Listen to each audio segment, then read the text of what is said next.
Bonsoir à tous et à toutes, conseillers municipaux. Bonsoir aux personnes qui assistent.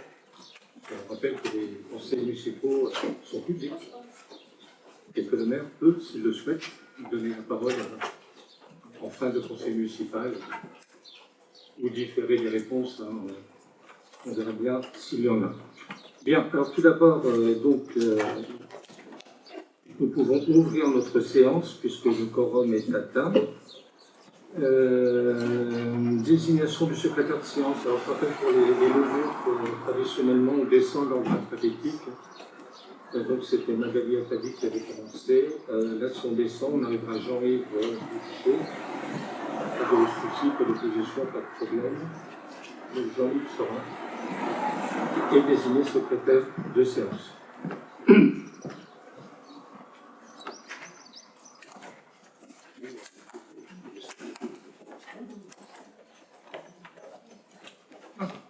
Très bien. Donc nous sommes actuellement 20 présents, plus, je vous dirai après, donc une personne qui a laissé un pouvoir. Donc justement, ça tombe bien, donc M. Karim Sibous, qui est excusé, qui a donné pouvoir à M. Frédéric Gondon. Donc première chose, l'approbation du procès-verbal de la séance du 20 mars 2026, que vous avez reçu en temps et heure. Y a-t-il des remarques, des propositions de modification?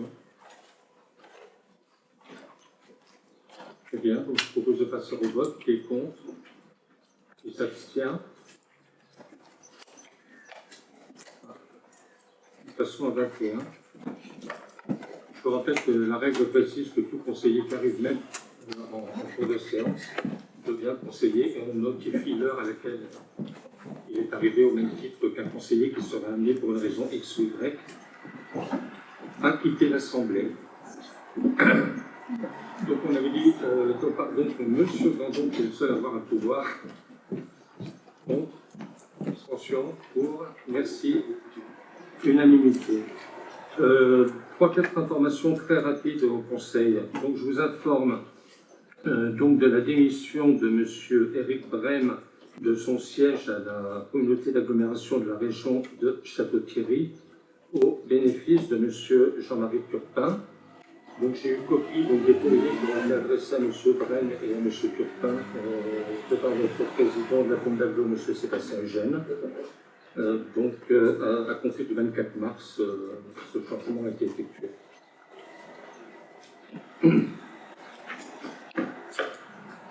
Concernant la Commune d'Agglo, hier soir, il y a eu la première réunion du conseil communautaire, donc avec, entre autres, comme point l'élection du président. Donc certains ont peut-être déjà vu, donc le président Sébastien Eugène a été réélu, de tête avec 102 voix. Ont été élus aussi les 13 vice-présidents qui émanaient de sa liste. Je fais partie d'entre eux, le 8e vice-président, le rang n'a pas d'importance, avec une délégation qui n'est pas encore attribuée, mais qui devrait certainement retourner autour des points qui me sont chers, la politique de la ville et la réussite éducative. Autre point d'information, ça c'était suite à une demande de Mme Verneau par rapport aux fonds de concours. Je me souviens, Mme Verneau, vous aviez posé la question sur les fonds de concours et le paiement des fonds de concours et les dossiers. Donc je suis heureux d'annoncer que les 8 derniers dossiers que nous avions en cours ont été réglés. J'ai l'attribution exacte au centime près. Si quelqu'un en a besoin, je la communiquerai bien évidemment. Au total, donc, pour un montant de 35 141,64 €. Nous allons pouvoir passer, si vous le voulez bien, oui, dernier point. Alors là, on va avoir un changement dans nos habitudes. C'est pas bien grave. Au niveau de la commune d'Agglo, nous avons été informés du changement de ces jours de réunion. Traditionnellement, les conseils et les bureaux communautaires avaient lieu le lundi soir. Désormais, au niveau de la commune d'Agglo, ce sera le mardi soir. Et comme par hasard, le mardi soir est le jour pour lequel nous faisons beaucoup de commissions et surtout les conseils municipaux. Donc nous allons être amenés à procéder maintenant à des tenues de réunion, notamment le conseil municipal, les mercredis. Selon notre règle du 2e mercredi de chaque mois, chaque fois que nous pouvons, Le prochain aura lieu le mercredi 6 mai. Et nous avons d'ailleurs regardé un peu le calendrier jusqu'à novembre, ça devrait se passer sans problème. Traditionnellement, on en fait 11, voire 10. Tout dépend de l'actualité. Donc, je vous propose qu'on entre directement dans les délibérations. Nous en sommes déjà en ce début d'année à la délibération 24, qui concerne les délégations d'attribution du conseil municipal au maire. Donc, je vais céder la parole à Frédéric Léandre.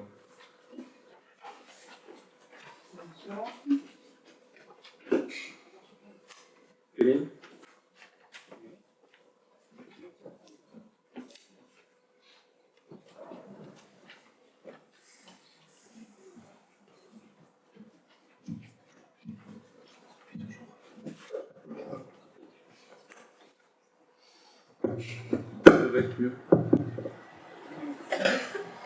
Donc bonsoir, je suis donc là pour vous exposer que les dispositions du Code général des collectivités, article L 2121-22, permettent au conseil municipal de déléguer au maire un certain nombre de ses compétences. Dans un souci de favoriser une bonne administration communale, il est donc proposé que le conseil municipal confie à monsieur le maire les délégations suivantes pour la durée du présent mandat. Premièrement, de procéder jusqu'à 100 000 € à la réalisation des emprunts destinés au financement des investissements prévus par le budget et aux opérations financières utiles à la gestion des emprunts, y compris les opérations de couverture des risques de taux et de change, ainsi que de prendre les décisions mentionnées au 3 de l'article L 1618-2 et au petit a de l'article L 2221-5-1 sous réserve des dispositions du petit c de ce même article et de passer à cet effet les actes nécessaires. Deuxièmement, de prendre toute décision concernant la préparation, la passation, l'exécution et le règlement des marchés et des accords cadres, ainsi que toute décision concernant leurs avenants lorsque les crédits sont inscrits au budget et ne dépassent pas le seuil de dispense de procédure actuellement fixé à 60 000 € hors taxes pour les fournitures et services et 100 000 € hors taxes pour les travaux. Troisièmement, de passer les contrats d'assurance ainsi que d'accepter les indemnités de sinistre y afférentes. Quatrièmement, de créer, modifier ou supprimer les régies comptables nécessaires au fonctionnement des services municipaux. Cinquièmement, de prononcer la délivrance et la reprise des concessions dans les cimetières. Sixièmement, d'accepter les dons et legs qui ne sont grevés ni de conditions ni de charges. Septièmement, de restituer des arts versés par un particulier ou une association suite à une annulation motivée de réservation d'une salle appartenant à la commune, exemple la salle polyvalente. Vous savez où nous sommes ce soir. Huitièmement, d'intenter au nom de la commune les actions en justice ou de défendre la commune dans les actions intentées contre elle, dans les cas définis par le conseil municipal, et de transiger avec les tiers dans la limite de 1 000 €. Neuvièmement, de réaliser les lignes de trésorerie sur la base d'un montant maximum autorisé par le conseil municipal, fixé à 100 000 € par année civile. Dixièmement, d'exercer ou de déléguer, en application de l'article L 214-1-1 du Code de l'urbanisme, au nom de la commune et dans les conditions fixées par le conseil municipal, le droit de préemption défini par l'article L 214-1 du même code.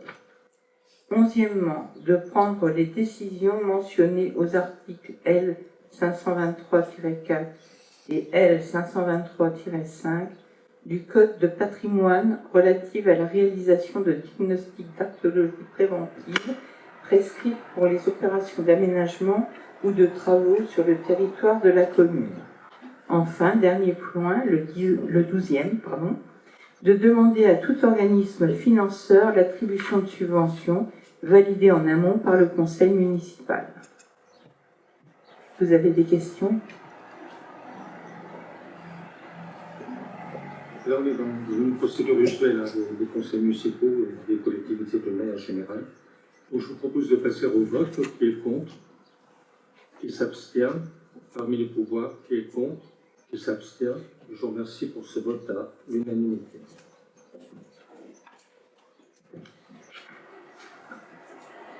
Donc, nous allons procéder maintenant à la délégation des conseillers municipaux. Donc, je vous rappelle qu'en application de l'article L2122-18 du Code général des collectivités territoriales, le maire peut, sous sa surveillance et sa responsabilité, déléguer par arrêté une partie de ses fonctions à des adjoints ou à des membres du conseil municipal.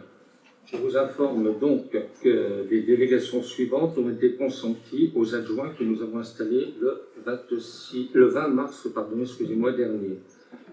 Ils sont par ordre alphabétique. Donc, M. Camerini Jean-Brice, Environnement, Vie associative.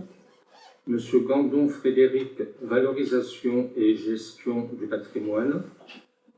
M. Michel Horter, Voirie, Urbanisme. Madame Jean-Charles Islande, Vie éducative, Jeunesse et Sport. Madame Léandre Frédéric, Administration générale, Organisation matérielle de la collectivité.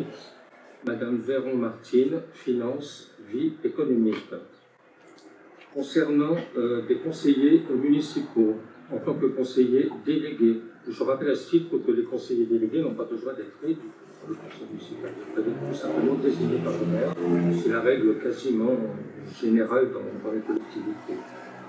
Donc, ceci au nombre de 5, comme il avait été annoncé. Donc, M. Jean-Yves Boucher au niveau de l'action sociale, M. Maxime Chaudin, participation citoyenne, communication, M. Stéphane Deveau, tranquillité publique, M. Karim Sibous, hygiène et sécurité, Mme Wielkowski Nadine, culture et patrimoine. Je suis en train de me dire que par rapport aux personnes qui sont présentes, on aurait presque pu vous demander, au cas où tout le monde ne connaît pas tout le monde, si vous le souhaitez, je peux recommencer les noms. Non? Pas nécessaire? Oui ou non? Non. Si vous me dites oui avec la tête et non avec la tête. Je recommence? Non. Non. Très bien. Donc, je signale aussi que contrairement au mandat précédent, des conseillers municipaux sans délégation, donc sans perception d'indemnité, pourront se voir confier l'instruction et le suivi de certains dossiers, donc encore une fois sans avoir de délégation, en travaillant directement avec un conseiller délégué, avec un adjoint ou avec un... D'accord? Pour un exemple, par exemple, ça pourrait être sur la gestion des biens communaux, ou sur les cimetières, ou sur d'autres choses, ils viendront travailler gracieusement en complément. C'est à la demande d'ailleurs de certains d'entre eux, c'est une bonne idée. Bien, ça ne traite pas un vote. Par contre, nous allons passer à la mise en place des commissions avec l'élection des membres. Donc, je vous rappelle qu'en application du décret L21-21-22 du CG, je vais dire CGCP, c'est plus vite maintenant, le conseil municipal peut former au cours de chaque séance des commissions chargées d'étudier les questions soumises au conseil. Ces commissions sont constituées soit de manière transversale, par exemple finances, ressources humaines, soit au vu d'un objet précis, environnement, urbanisme. Les commissions qui ne sont pas dotées de pouvoirs décisionnels peuvent être permanentes et perdurer toute la durée du mandat de l'organe délibérant, ou temporaire, et limitées à une catégorie d'affaires ponctuelles. Elles sont en tout état de cause facultatives et peuvent être supprimées librement au cours du mandat par le conseil municipal. Ces commissions municipales sont exclusivement composées de membres siégeant au conseil municipal. Le maire est le président de droit de toutes les commissions. En cas d'absence ou d'empêchement, les commissions sont convoquées et présidées par le vice-président, élu par celle-ci lors de la première réunion. Nous vous proposons donc 9 commissions municipales. Affaires scolaires, jeunesse et sport. Communication. Culture et patrimoine. Environnement, développement durable. Fêtes et cérémonies. Finances, vie économique. Personnel, travaux et urbanisme, participation citoyenne. Il appartient au conseil municipal de décider du nombre de conseillers siégeant dans chaque commission. Je vous propose de fixer entre 5 à 7 le nombre maximum de conseillers par commission, chaque membre pouvant faire partie d'une à 5 commissions au maximum. Les membres sont désignés par vote à bulletin secret. Toutefois, le conseil municipal peut décider à l'unanimité de ne pas procéder au scrutin à vote secret pour ces nominations. J'ai eu un échange avec M. Brem, donc la tête de liste de la seconde liste représentée à ce conseil municipal. Nous avons évoqué cette possibilité et je demande au conseil municipal la possibilité donc, de ne pas procéder au vote à bulletin secret, mais de désigner les représentants à main levée. Pour ceci, très bien. Donc vous avez normalement sur table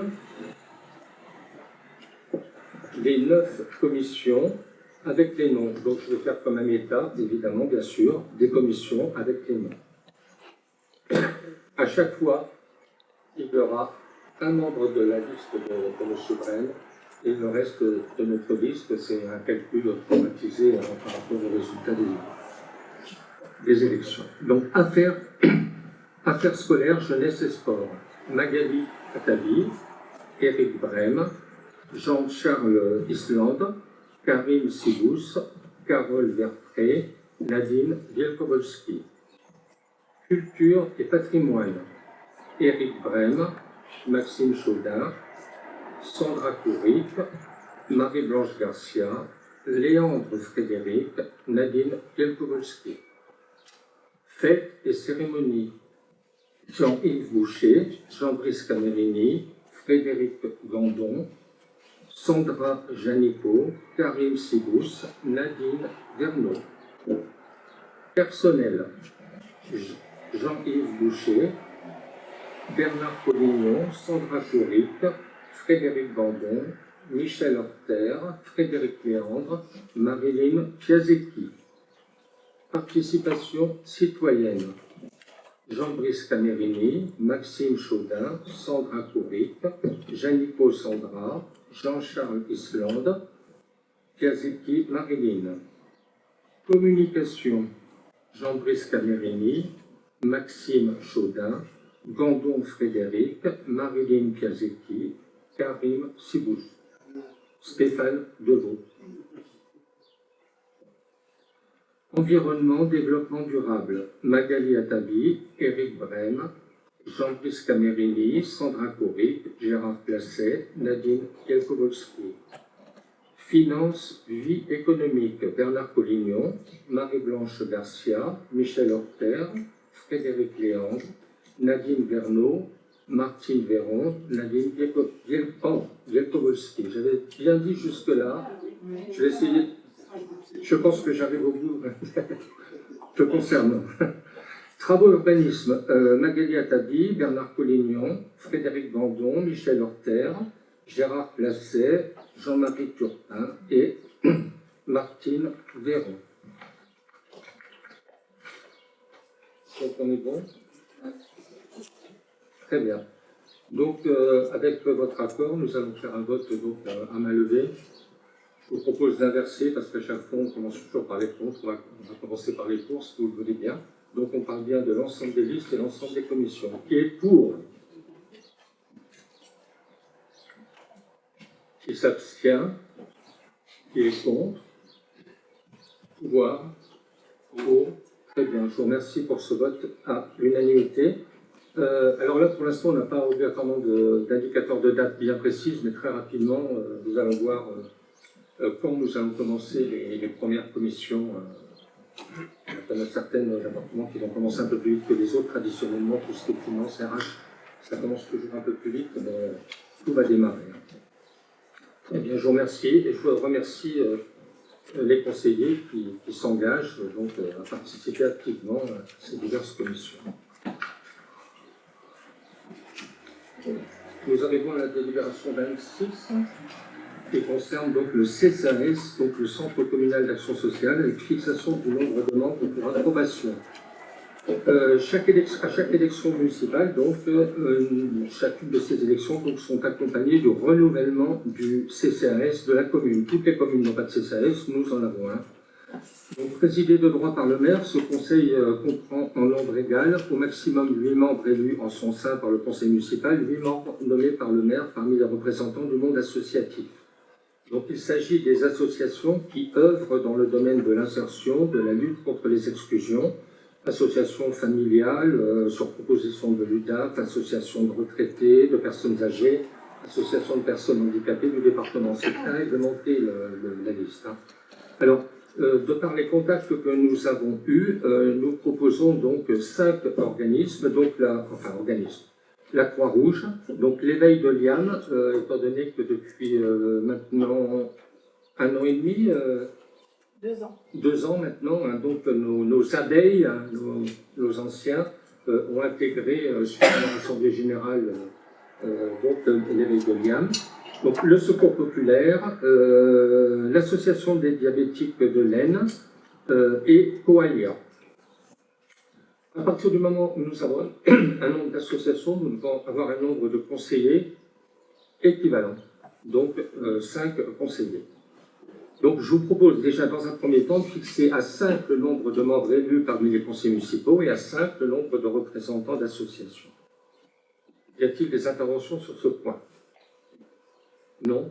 Nous passons directement au vote. Qui est contre? Qui s'abstient? Pouvoir. Qui est contre? Qui s'abstient? Donc merci pour ce nouveau vote à l'unanimité. Je rappelle que sur le vote, il y a donc 21 présents et un pouvoir. Donc désormais, alors oui, bien évidemment, les associations, les 5 associations, on était bien évidemment en contact avec eux pour avoir leur accord. Hein, donc nous avons derrière un certain nombre de personnes qui sont désignées hein, par ces associations. Par contre, il convient, nous, d'élire les 5 membres parmi le conseil municipal. Alors là, vous allez avoir, donc, vous avez déjà 2 bulletins de vote. Vous avez un bulletin de vote donc, des 4 conseillers qui se présentent au titre de Essonnes-sur-Marne avec vous. Donc il s'agit de Magali Attali, Jean-Yves Boucher, Sandra Coric et Frédéric Péandre. Et d'un membre qui se présente au titre de l'Ensemble pour Essonnes-sur-Marne, Madame Nadine Verneau. Je vais me permettre d'avoir une petite indication sur le vote. Il y a 5 candidats, 5 places. Nous ne sommes pas dans un jeu de quilles, mais nous sommes dans l'intérêt des habitants de la commune. Donc nous allons pouvoir... Pardon. Ah oui. Alors il nous faut bien évidemment 2 scrutateurs. Écoutez, le premier conseil municipal, ça a bien marché. Est-ce qu'on peut reprendre Madame Chazécré, Madame Véron? Vous en êtes d'accord? Très bien.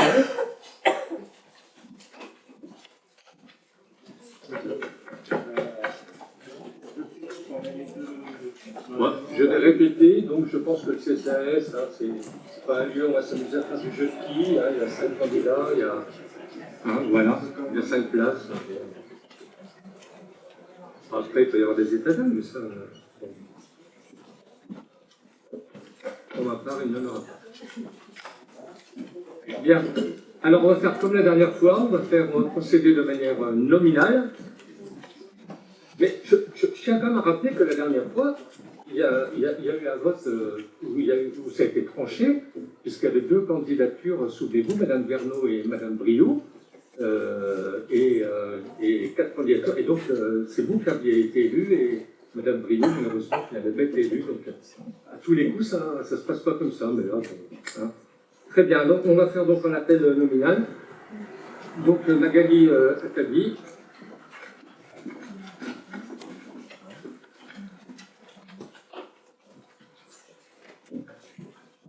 Frédéric, c'est pour moi maintenant. Jean-Yves Boucher.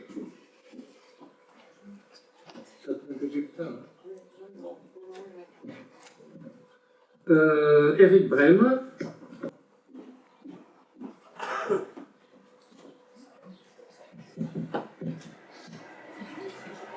Jean-Brice Camerini.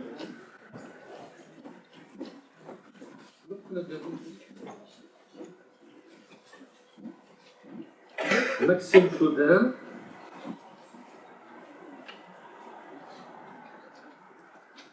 Bernard Collignon,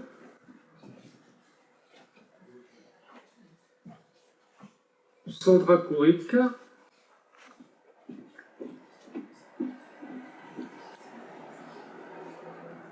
Stéphane Debeau. Je me permets d'appeler les gens par leur prénom en premier. Si quelqu'un y voit un inconvénient, n'hésitez pas à me le dire. Frédéric Gandon, Marie-Blanche Garcia,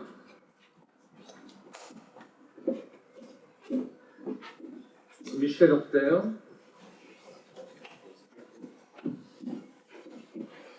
Islande Jean-Charles,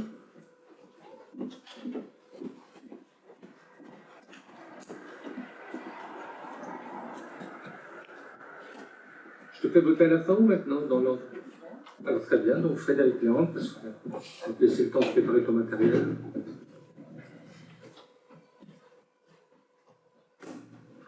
Donc Marilyn Piasecki,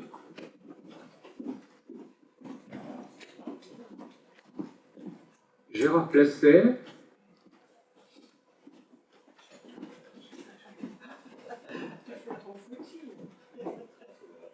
donc ne bouge pas parce qu'après c'est Karim Sibous et donc c'est monsieur Gandon Frédéric qui a le pouvoir. Jean-Marie Tourpin,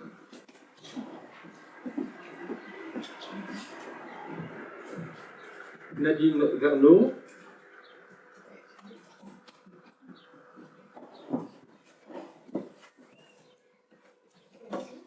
Martine Véron,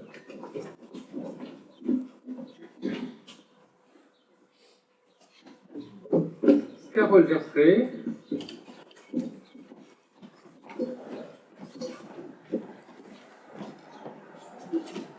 et Nadine Wilbolski.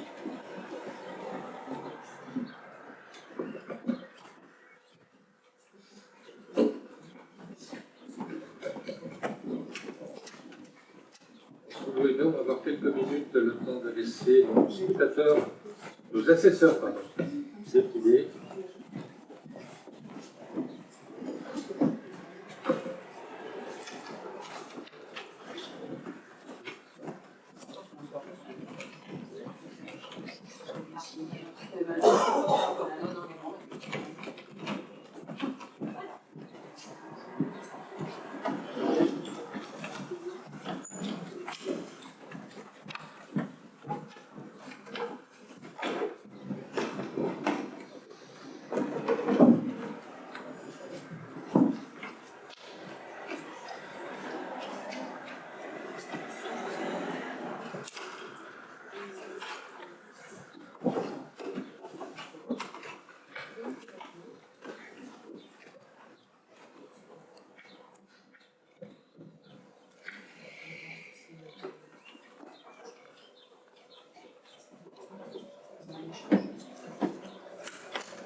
Alors, Essômes-sur-Marne avec nous pour 1 et ensemble pour Essômes-sur-Marne pour 1.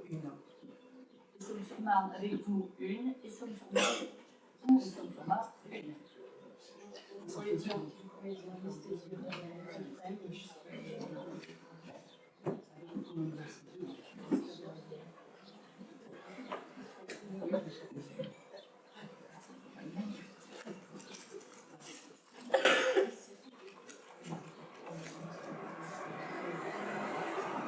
Liste Éric Brem 1, la liste Jean-Paul 1. Liste Éric Brel 1, liste M. Verbeau 1.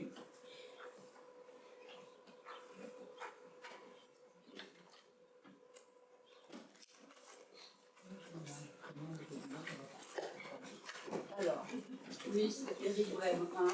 Liste Jean-Paul Bergaud 1. Liste Éric Brème 1. Liste M. Bergaud 1.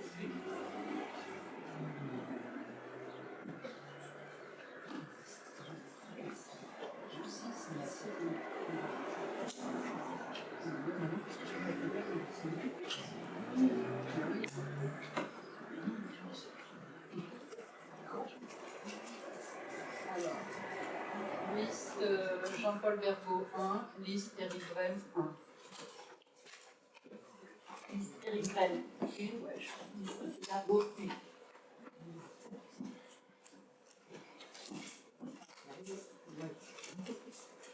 Liste Éric Brème 1. Liste Jean-Paul Bergaud 1. Liste Éric Brème 1. Liste M. Bergaud 1.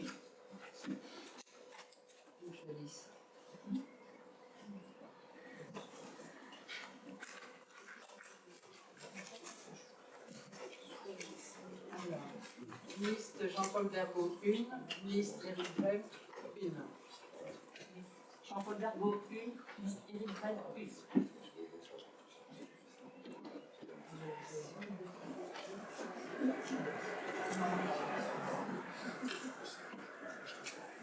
Alors, liste Éric Brème 1. Liste Jean-Paul Bergaud 1. Liste Éric Brème 1. Liste Jean-Paul Bergaud 1.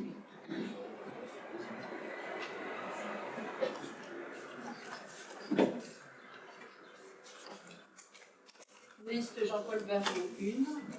Liste Éric Brème 1. Jean-Paul Bergaud 1. Liste Éric Brème 1.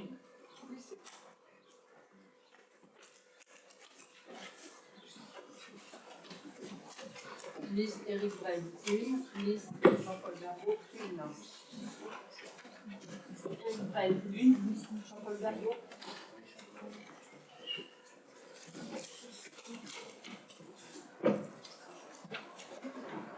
Et voilà.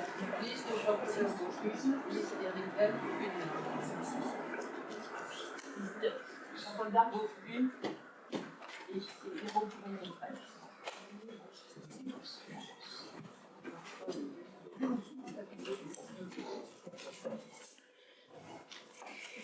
Liste Éric Brème 1.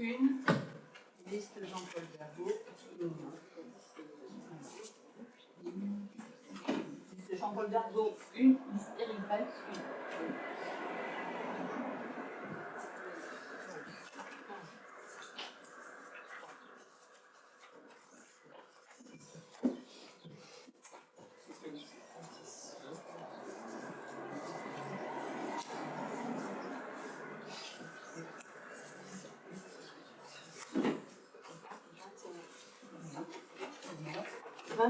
Pour la liste Éric Brème.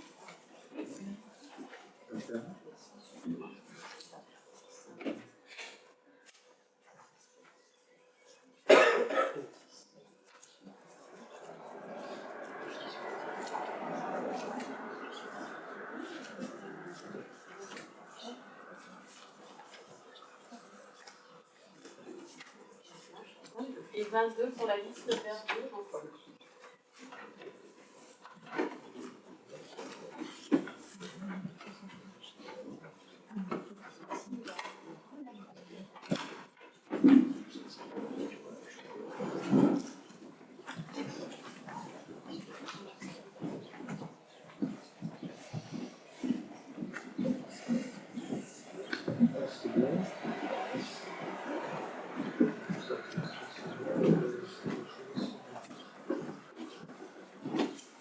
Bien, donc merci les choses d'avoir dépouillé, mesdames.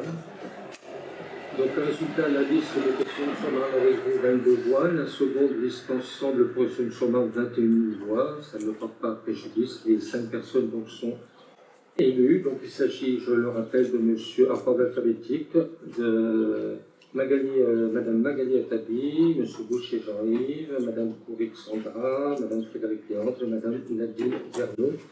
La prochaine réunion du CSAS est déjà fixée au 16 avril. Je vous rappelle qu'on est obligé de voter le budget avant la fin du mois d'avril. Très bien. Je vais céder la parole Martine Véron, adjointe aux finances, pour la fongibilité du chapitre 11 au chapitre 14. Point pour information.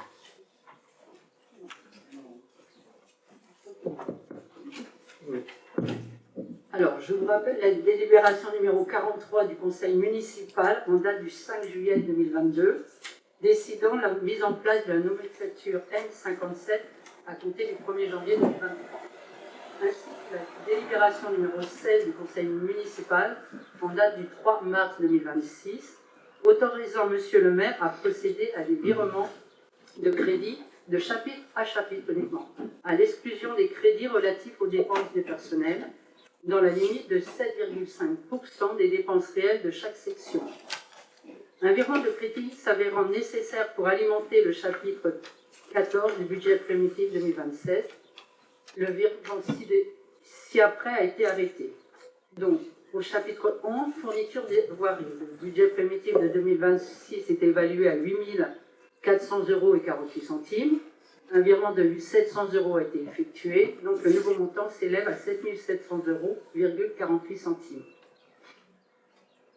L'article 11, le chapitre 11, au niveau de l'article bâtiment public.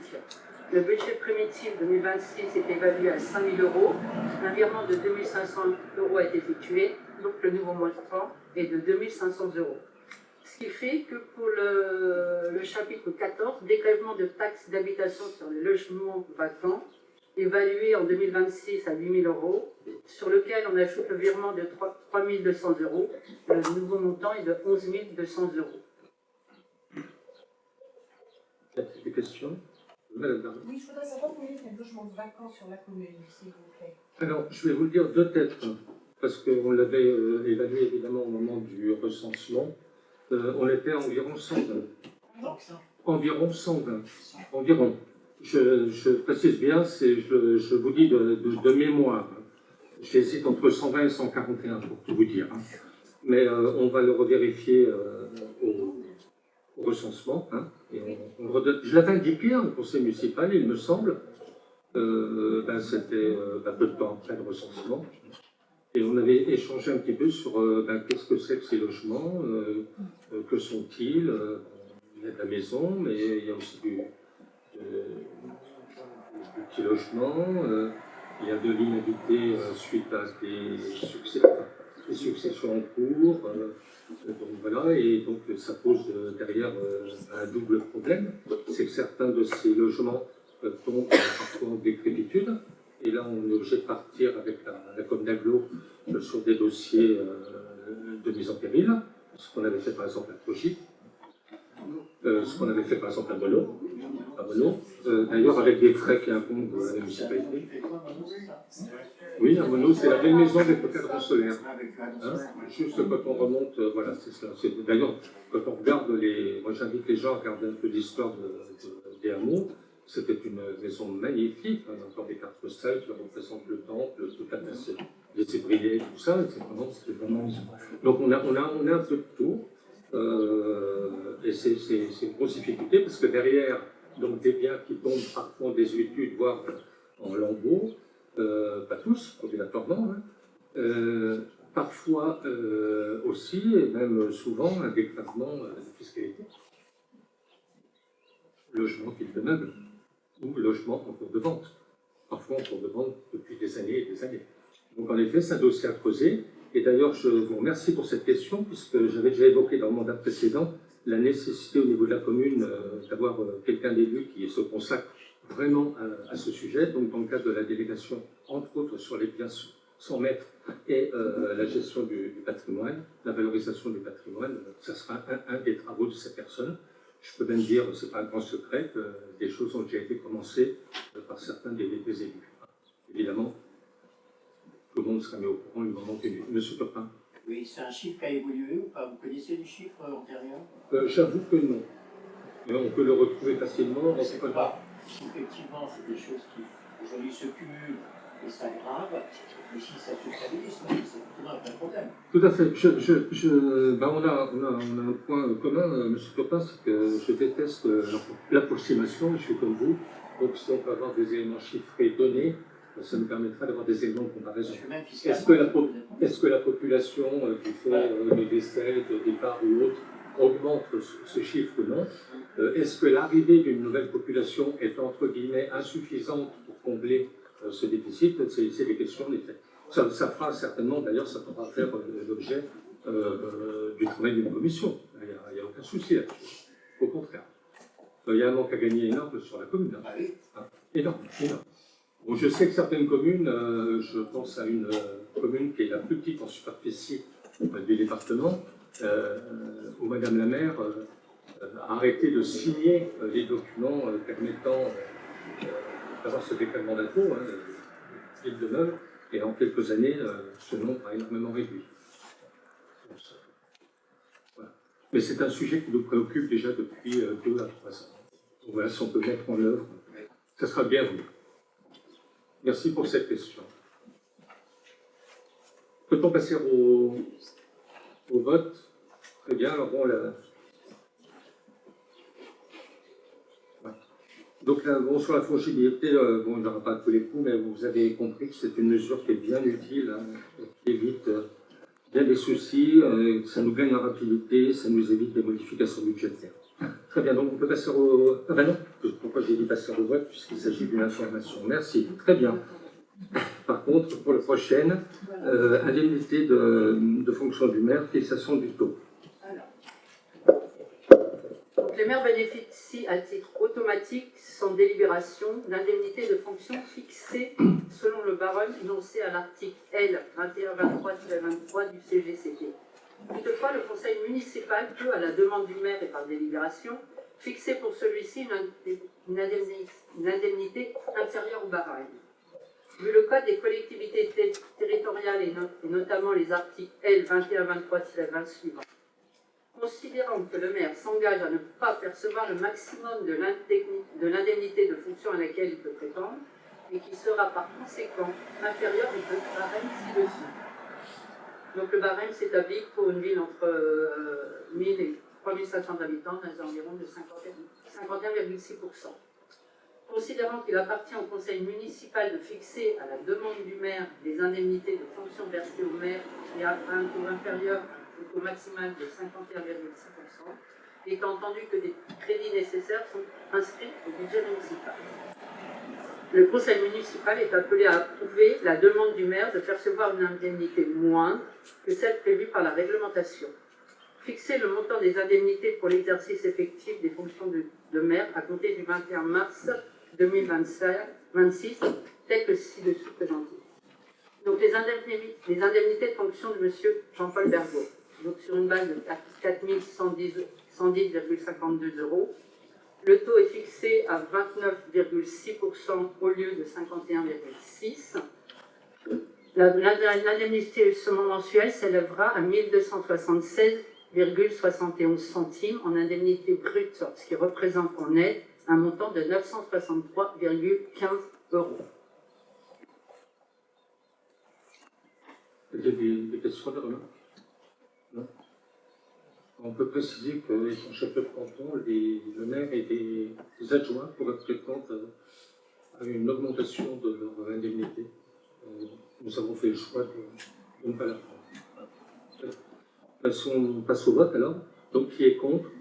Qui s'abstient? Parmi les pouvoirs, qui est contre? Qui s'abstient? Merci pour ce nouveau vote à l'unanimité. Martine, tu as le choix. Voilà, donc maintenant on va passer aux indemnités de fonction allouées aux adjoints, les conseillers délégués. Donc on va Alors, vu le Code général des collectivités territoriales, et notamment les articles L 2123-20, vu les arrêtés municipaux portant délégation de fonctions des adjoints maires, vu les arrêtés municipaux portant délégation de fonctions à des conseillers délégués au maire, considérant qu'il appartient au conseil municipal de fixer dans les conditions posées par la loi les indemnités de fonctions versées aux adjoints et aux conseillers délégués au maire, étant entendu que les crédits nécessaires sont prévus au budget communal. Le conseil municipal donc, est est appelé à fixer le montant des indemnités pour l'exercice effectif des fonctions d'adjoint et de conseiller délégué au maire à compter du 21 mars 2026. Donc le taux pour les adjoints est de 19,8%, rabaissé donc à 11,60%, ce qui représente un montant mensuel de 476,82 € brut, ce qui fait une indemnité nette de 412,27 € donc pour les adjoints. Pour les délégués, pour les conseillers délégués, donc une somme est attribuée de 5,85%, qui représente un montant mensuel de 240,47 centimes en brut. Je valide.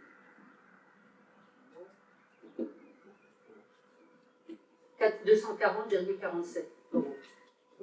Brut. Y a-t-il des remarques? Donc on est sur la même démarche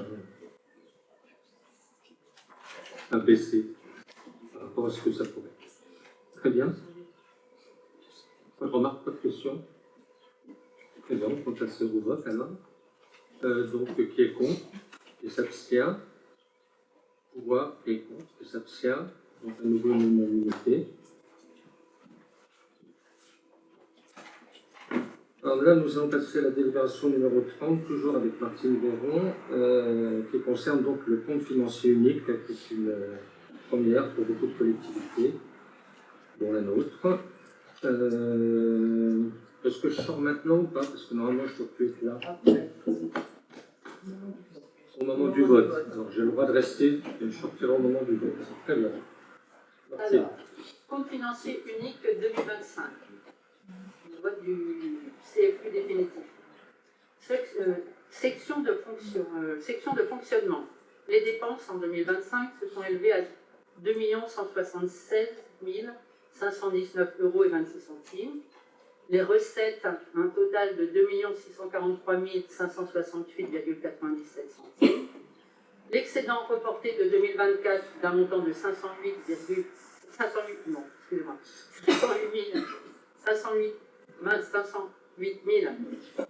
€ 483. J'ai n'importe quoi là. C'est pas grave, 508 000 483,71 centimes. Et l'excédent de l'année de 467 049,71 €. Donc c'est l'excédent de l'année. Une section d'investissement, les dépenses 1 094 187,94 centimes. Les recettes pour 1 013 346,40 centimes. Le déficit reporté de l'année 2024 de 387 466,06, ce qui fait un déficit pour l'année de 80 850,54 centimes. Vu le Code général des collectivités territoriales, vu la décision de la municipalité en date du 10 septembre 2025 de passer en compte financier unique dès 2025 en lien avec la direction départementale des finances publiques. Vu le rapport de présentation du compte financier unique pour l'année 2025 de la commune, vu le compte unique 2025 de la commune, considérant que le CFU met en évidence des informations clés sur la situation financière de la collectivité, en particulier sur la présentation du résultat, du bilan et le compte de résultats synthétique et des travaux de contribution et produits afférents. Considérant que le CFU est une procédure entièrement dématérialisée, permettant la mise en place de contrôles automatisés entre les données de l'ordonnateur et celles du comptable, ce qui simplifie leurs travaux en amont de la procédure du CFU. Considérant les éléments subvisés, le Conseil est appelé à voter. Peut-être cette question. Le CFU, ça veut dire quoi, s'il vous plaît? Compte financier unique.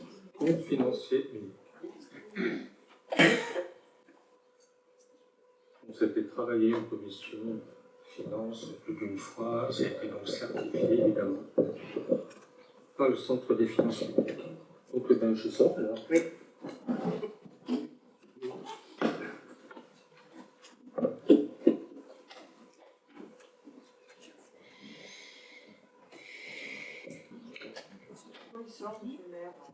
Parce que comme il s'agit des comptes de la commune et qu'il en est responsable, il ne peut pas voter ni prendre part ni savoir qui vote pour et qui vote contre.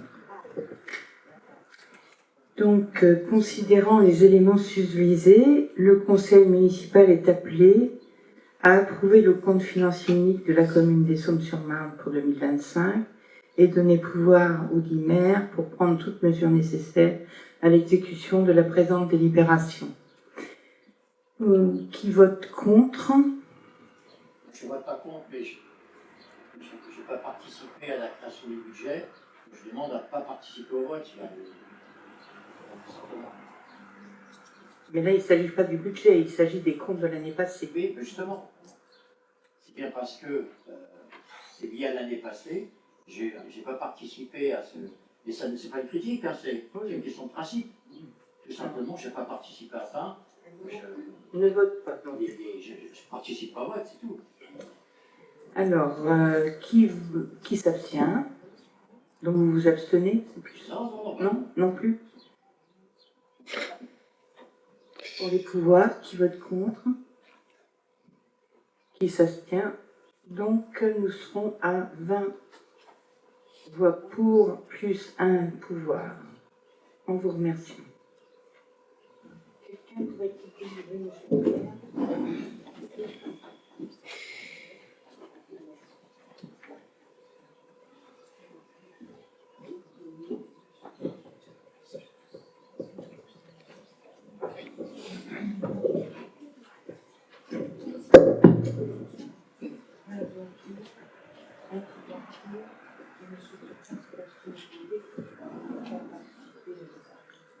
Oui, d'accord. C'est pas une critique, hein, c'est ce que Oui, je j'entends bien.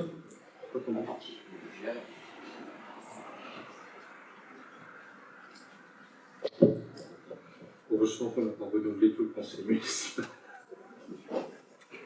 Sinon, ce ne serait pas passé. On peut passer par la suite. Donc, c'est bon. Donc, le résultat des votes a été donné, c'est ça, à tout le monde. Très bien, merci.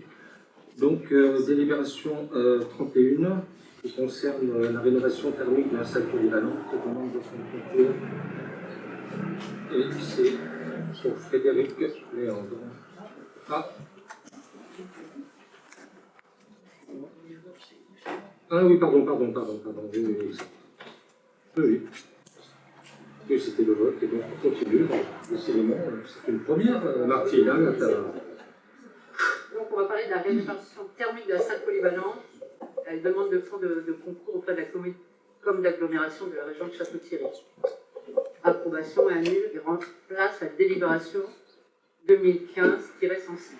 Alors je vous rappelle que la commune a déposé une demande de subvention pour la rénovation thermique de la salle polyvalente au titre de la sous-enveloppe numéro 2 des fonds de concours de la carte, donc vous avez dit, oui. de la carte, et à hauteur de 15% du coût total hors taxe du projet, soit une valeur de 10 024 euros, 80 centimes, conformément à la délibération 2025-106 du 16 décembre 2025. Le bureau communautaire ayant délibéré le 2 février dernier pour l'attribution aux communes en 2026 des fonds de concours de l'enveloppe numéro 2 dédiés aux projets communaux à vocation intercommunale en ajustant le taux de financement à 17% afin de maintenir son fonction commune. Il faut donc maintenant revaloriser notre demande de fonds de concours en adéquation avec cette décision, donc avec 2% de plus. Il est également rappelé que par délibération numéro 90, le conseil municipal a validé une demande de subvention au titre de la dotation de soutien à l'investissement local d'un montant de 36 757 euros 62 centimes pour financer la rénovation thermique et le dispositif de désenfumage de la salle polyvalente.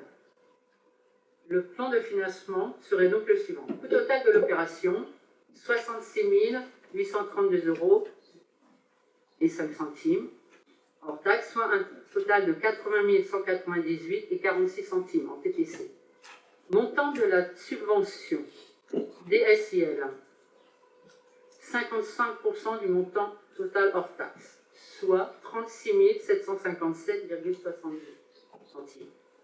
Montant de la subvention fonds de concours enveloppe numéro 2, donc 11 361,45 centimes.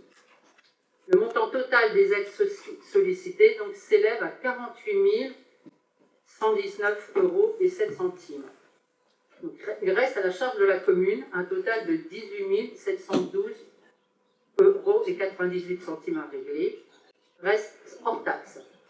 Reste à charge de la commune sur le montant total en TTC de 32 079,39 €.